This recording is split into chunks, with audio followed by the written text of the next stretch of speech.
अज़ीज़ तलबा अस्सलाम वालेकुम। गुज़श्ता लेक्चर में आपने मुझसे पहली सी मोहब्बत मेरी महबूब ना मांग इस नज़म का तारुफ़ और इसके बारे में कुछ मजमूई हालात आपको बताए गए थे, बयान किया गया था। इस नज़म की कुछ ख़ुसूसियात बताई थी। ये कहा था कि ये नज़म फैज़ की ज़िंदगी का टर्निंग पॉइंट है कि यहाँ आकर शायर एक मुख्तलिफ रास्ता इख्तियार करता है। ये नज़म अपने मानी के लिहाज से, अपने आहंग के लिहाज से, असलूब के लिहाज से बहुत अहम है। और ख़ास इसकी बात यह है कि ये फैज़ का रिवायती रोमानी अंदाज़ जब एक नई सिमत इख्तियार करता है तो उनके डिक्शन में, उनके इजहार बयान में क्या तब्दीली आती है, ये अहम बात है इस नज़म की। और ज़ाहिर है जो मानी है, जो ख़याल है इसका, वो तो अपनी जगह अहम है ही। चलिए देखते हैं। मुझसे पहली सी मोहब्बत मेरी महबूब न मांग, मैंने समझा था कि तू है तो दरख्शां है हयात, तेरा गम है तो गमे दहर का चिकड़ा क्या है, तेरी सूरत से है आलम में बहारों को सबात, तेरी आँखों के सिवा दुनिया में रखा क्या है, तू जो मिल जाए तो तकदीर नगू हो जाए, यूं न था मैंने फ़कत चाहा था कि यूं हो जाए, और भी दुख हैं ज़माने में मोहब्बत के सिवा, राहतें और भी हैं वस्ल की राहत के सिवा। ये इस नज़म का पहला बंद है। ये बात हुई थी कि ये नज़म अपने मानी में, अपने हयात में मुसद्दस है, लेकिन एक ख़ास तरह से मुसद्दस है कि इसका पहला मिसरा अलग है, 6 मिसरों में एक बात बयान की गई, और फिर आखिरी 2 मिसरे आप ये समझिए कि ये टीप के मिसरे हैं जो वबटन दूसरे स्टैंज़ा में भी दोहराए जाएंगे। इसलिए जो असल बात है वो पहले 6 मिसरों में बयान की जा रही है, और उनको समअप हम कर रहे हैं 7वें और 8वें मिसरे में। इसका पहला मिसरा, मुझसे पहली सी मोहब्बत मेरी महबूब न मांग, ये अपनी जगह एक ऐसी बात है जो कारी की तवज्जो, पढ़ने वाले की तवज्जो फ़ौरन अपनी तरफ खींचती है। आखिर शायर ये अजीब व गरीब फरमाइश क्यों कर रहा है? क्या वो मोहब्बत से इनकार कर रहा है? मुझसे पहली सी मोहब्बत मेरी महबूब न मांग, क्या बात है? कारी फ़ौरन इस नज़म में इन्वॉल्व होता है, इसमें उसकी हैरत, उसका इस्तिजाब सामने आ जाता है कि शायर ये क्यों कह रहा है। क्या उसका मोहब्बत से यकीन उठ गया? आखिर वो अपनी महबूब से इस पहली सी मोहब्बत क्यों नहीं कर सकता? क्या वजह है? क्या ये इनकार मोहब्बत है? लेकिन आगे चलकर हम ये देखेंगे कि शायर इन मोहब्बत से इनकार नहीं कर रहा, सिर्फ ये है कि ज़ात की मरकज़ियत से इनकार कर रहा है। मोहब्बत उसे अब भी है, सिर्फ ये कि जो पहले जनून था, जो महबूब को उसकी ज़िंदगी में एक अहम तरीन हैसियत हासिल थी, अब ऐसा नहीं रहा। पहली सी मोहब्बत, पहला सा जुनून, पहला सा पागलपन, पहला सा इत्तिकाद ख़याल, ये اب मुमकिन नहीं। और फिर इसके बाद चूँकि ये नज़म है, इसलिए अपनी बात की वजाहत शुरू होती है कि आखिर शायर ऐसा क्यों कह रहा है। और इसके अगले 6 मिसरे, या ये कहें कि अगले 5 मिसरे रिवायती उर्दू शायरी है, या कम से कम जो उसके अल्फाज हैं वो रिवायती उर्दू शायरी के हैं। जो डिक्शन इस्तेमाल किया गया, जो उसकी तलमीहात इस्तेमाल की गई, जो अल्फाज इस्तेमाल किए गए, वो रिवायती रोमानी शायरी है जो उर्दू गज़ल और किसी हद तक उर्दू मसनवी का हिस्सा थी। देखिए, गज़ल का मौजू इश्क है, है। गज़ल को कहा ही औरतों की बातें या औरतों से बातें था। सो रिवायती तौर पर, क्लासिकी तौर पर बात ये हो रही थी कि वो ये बात करती, शायर ये कहता था कि किस तरह महबूब की तवज्जो हासिल की जाए, उसकी तारीफ़ की जाए, उसके हवाले से उसकी तवज्जो हासिल करके खुशी का इजहार किया जाए उसका, और उसकी बेइल्तिफ़ाती पर दुख का इजहार किया जाए, महबूब से बिछड़कर अपने कर्ब का इजहार किया जाए। ये वो तमाम इश्क़ मजाजी था जो आपको तमाम गज़ल को शायरों में मिलेगा। और जब फैज़ ने लिखना शुरू किया तो उस वक्त हसरत मोहानी और अख्तर शिरानी जैसे इंतहा के रोमानी शायरों की बाज़गश्त हिंदुस्तान में गूंज रही थी। इसलिए अच्छा, लेकिन ये याद रखें कि इश्क का एक पहलू और भी है, इश्क हकीकी, अल्लाह ताला की मोहब्बत, जो सूफियाना रंग है, मीर का, मीर दर्द का, मीर तक मीर का, किसी हद तक मोमिन वगैरह का। तो वो एक अलग दुनिया थी जिसको इश्क हकीकी की दुनिया कहा गया। लेकिन इस वक्त फैज़ के ये मिसरे रोमानी क्लासिकी गज़ल का सा अंदाज़ पेश करते हैं। मैंने समझा था कि तू है तो दरख्शां है हयात। नोट कीजिएगा, मैंने समझा था,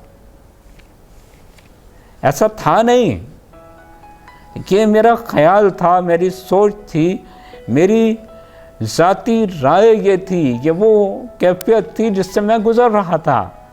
मैंने समझा था कि तू है तो दरख्शां है हयात, ज़िंदगी रोशन है, ज़िंदगी में खुशियाँ हैं, खुशबुएँ हैं, रंगीनी है, तमाम इनबिसात का एहसास तुझसे था। मैंने समझा था कि तू है तो दरख्शां है हयात, मेरी ज़िंदगी की तमाम रंगीनियाँ तुझसे थीं। तेरा गम है तो गमे दहर का झगड़ा क्या है।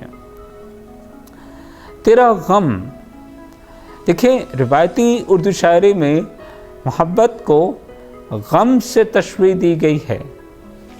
और ये तो बड़ी सादा सी बात है कि जब आपकी ज़िंदगी की तमाम ये कहिए कि स्ट्रिंग्स, तमाम ज़िंदगी के मामलात किसी एक शख्स की ज़ात से जुड़ जाएं, जब आपकी तमाम ज़िंदगी के खुशियों गमों का या ज़िंदगी का पैमाना ही एक शख्स का रद्द-ए-अमल बन जाए, तो फिर वहाँ गम तो मिलेगा कि कब महबूब ने आपकी तरफ तवज्जो नहीं दी तो आपकी दुनिया तारीक हो गई, कब एक निकाहे गलत अंदाज डाल दी गई तो आपने समझा कि सब कुछ मिल गया, कब किसी रकीब से मुस्करा के बात कर ली तो समझिए कि आपकी दुनिया में भूचाल आ गया।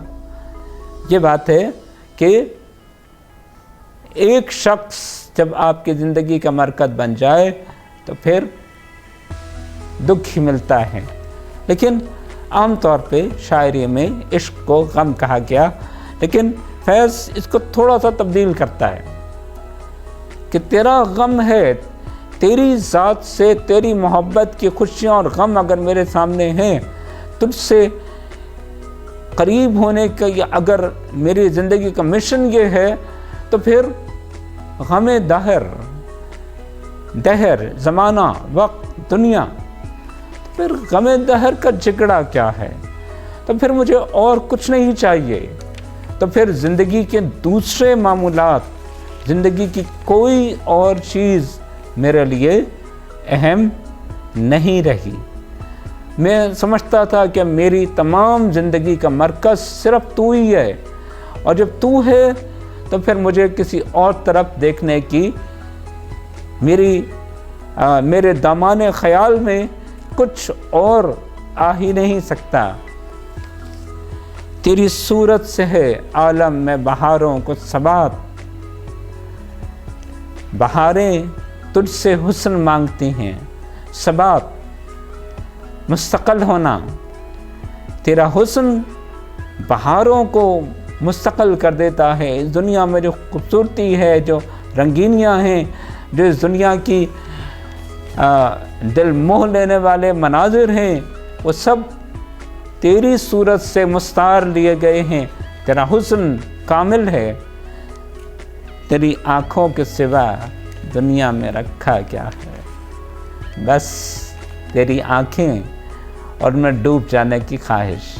عزیز طلبہ، اردو شاعری میں محبوب کی آنکھیں ایک بہت مرکزی حیثیت رکھتی ہیں۔ کیوں؟ وہ آپ شاید بہت اچھی طرح جانتے ہوں گے، ماشاءاللہ اسی زندگی کے اسی دور سے گزر رہے ہیں، سو اگر جانتے ہیں تو ٹھیک ہے، اگر نہیں جانتا تو میں وضاحت نہیں کر سکتا، کوئی بات نہیں، کبھی نہ کبھی اس تجربے سے آپ گزر جائیں گے کہ محبوب کی آنکھیں اہم کیوں ہوتی ہیں۔ تو جو مل جائے تو تقدیر نگوں ہو جائے، میں ماسٹر آف ڈیسٹنی بن جاؤں، اگر تیرا ساتھ مجھے مل جائے تو پھر اور کچھ نہیں چاہیے، میری زندگی مکمل ہو جائے گی۔ تیری محبت اگر مجھے مل جائے تو ایسا لگے گا کہ میرا خیال تھا کہ مجھے زندگی کی ہر خوشی مل جائے گی۔ تو جو مل جائے تو تقدیر نگوں ہو جائے۔ تقدیر، قسمت، ایسی چیز جس کو انسان کے اختیار میں نہیں سمجھا جاتا، لیکن شاعر یہ کہتا ہے کہ اگر مجھے تیری محبوب کی محبت مل جاتی تو بس اور مجھے دنیا میں کچھ نہیں چاہیے تھا۔ اور پھر اس سے اگلے مصرعے میں بات آتی ہے ریالٹی چیک کی۔ یوں نہ تھا میں نے فقط چاہا تھا کہ یوں ہو جائے۔ جو اب ہم نے پہلے جو 5 مصرعے بیان کیے، شاعر اس بات کا اعتراف کرتا ہے کہ ان میں سے کوئی بات بھی مکمل سچائی نہیں تھی۔ غم دہر موجود تھا، بہاریں محبوب کے علاوہ بھی تھیں، کچھ دکھ اور بھی تھے، ان جھیل جیسی حسین آنکھوں کے سوا بھی کچھ اور خیالات ہمیں اپنی طرف متوجہ کر سکتے تھے، اور تقدیر کسی ایک شخص کے ہونے یا نہ ہونے کا نام نہیں، یہ وہ حقیقت تھی جو شاعر پر اب وارد ہو رہی ہے۔ اور بھی دکھیں زمانے میں محبت کے سوا، راحتیں اور بھی ہیں وصل کی راحت کے سوا۔ ایسا نہیں ہے کہ صرف محبت کا پیمانہ کسی ایک شخص کی ذات ہو جائے۔ یہاں سے اب وہ سوچ کی سمت کی تبدیلی آ رہی ہے۔ محبت ٹھیک ہے اپنی جگہ، لیکن اب شاعر ذات سے بلند ہونا چاہتا ہے۔ اب اس کی محبت کے اس کی خوشی کے، اس کے غم کے پیمانے تبدیل ہو رہے ہیں۔ اب پوری دنیا اس کے سامنے آ رہی ہے، خوشی بھی مختلف ہے، غم بھی اور ہے، صرف محبت۔ بائی دی وے، وصال لفظی طور پہ کہتے ہیں ملنے کو، محبوب کے قریب ہو جانا یا محبوب سے ملاقات، محبوب سے ایک ہو جانا، یہ وصال کا اصل مطلب ہے۔ محبوب سے ملاقات واحد خوشی دنیا کی نہیں، اور بھی خوشیاں ہیں، اور محبوب کا نظر انداز کرنا دنیا کا سب سے بڑا غم نہیں، کسی ایک شخص کا بچھڑ جانا یہ سب سے بڑی بات نہیں۔ اس لیے یہاں پر شاعر کی سوچ وسیع ہو رہی ہے، اس کے خیال کا کینوس تبدیل ہو رہا ہے۔ اب وہ نقطے سے، مرکز سے، جز سے کل کی طرف، پورے دنیا کی طرف بڑھ رہا ہے۔